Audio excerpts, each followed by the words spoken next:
जब मेरी शादी हुई तो मुझसे कहा गया, पति को शारीरिक और मानसिक तौर पर सुख देना ही तुम्हारा कर्तव्य है।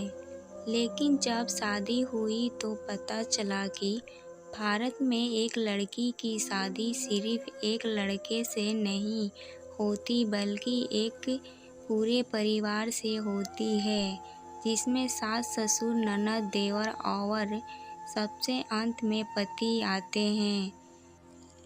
अब जब मैंने इसे महसूस किया तो डर गई कि अपने आप से तो मैं खुद को संभालती नहीं हूँ, 4-5 लोगों के कैसे संभालूंगी।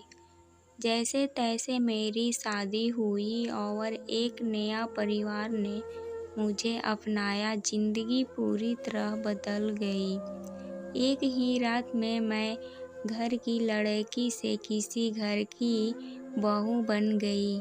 मैंने अपनी सहेलियों में देखा था कि शादी के तुरंत बाद ही उनका और उनके ससुराल वालों से झगड़ा होने लगता था। मैंने कभी भी नहीं चाहती थी कि मेरे साथ भी ऐसा हो। शादी के कुछ दिन सब ठीक चला, लेकिन कुछ समय बाद घर के लोगों की नज़र में मैं खटकने लगी थी। जब मैंने ये बात अपने पति से बोली तो उन्होंने मुझे बोला कि सबसे पहले अपने दिमाग से ये निकाल दो कि मायके तुम्हारा घर है और ससुराल तुम्हारा ससुराल। असल में यही तुम्हारा घर। जितना जितना खुल के रहोगी और बाकी लोगों को समझने की कोशिश करेगी, तुम्हें उतना आसानी होगी। और यही बात उन्होंने घर के बाकी सदस्यों से कही कि ये इसी घर की सदस्य है। अगर इससे गलती हो तो इसे समझाओ, अगर इसे समझ न आए तो डांटो। और मुझे भी बोला, अगर तुम गैर होती तो घर का कोई सदस्य तुम्हें डांटेगा या समझाएगा नहीं। ये बात मैंने भी ध्यान से सुनी और मैंने कुछ काम किया। मेरी सास के साथ ज़्यादा समय बिताना शुरू किया।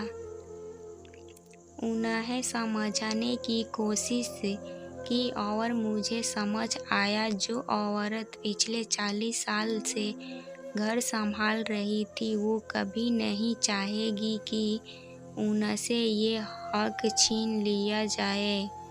इसलिए अब मुझे कुछ भी कहना होता तो मैं उनसे पूछते, पता होता कि वो कभी मना नहीं करेंगी, लेकिन फिर भी उनसे पूछ के हर काम करती।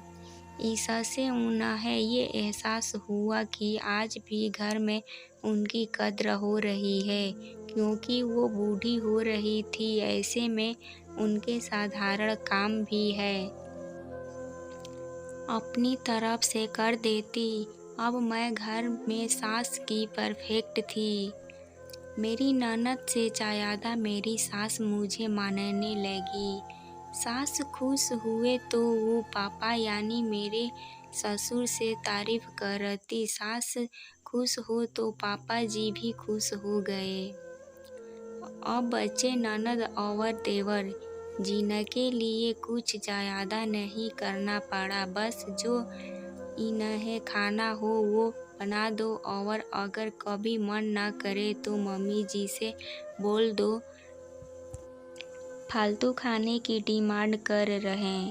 और इसके अलावा दोनों मुझसे छोटे हैं तो एक दोस्त जैसा व्यवहार किया। धीरे धीरे सब खुश हो गए और आज ये स्थिति है कि ना तो मुझे ये फील होता है कि ये मेरा ससुराल है और ना मेरे घर वाले को कि ये कहीं बाहर से आई है। जब परिवार का हर सदस्य खुश है तो पतिदेव ही अपने आप ही खुश और संतुष्ट रहते हैं। आजकल की लड़कियां शादी करती है और शादी के कुछ दिन बाद ही परिवार से मनमुटाव होने लगता है। यही चीज़ मेरे साथ भी हुई, लेकिन मेरे पति के सूझबूझ की वजह से मैंने समय से पहले ही इसे रोक लिया। हमें ये चाहिए कि सबसे पहले हम ये समझना चाहिए कि ससुराल अपना घर है और सास ससुर ही पूरी ज़िंदगी अपने साथ होंगे। घर वाले खुश होंगे तो पति अपने आप खुश होंगे, और अगर पूरा घर खुश है तो क्या बात है।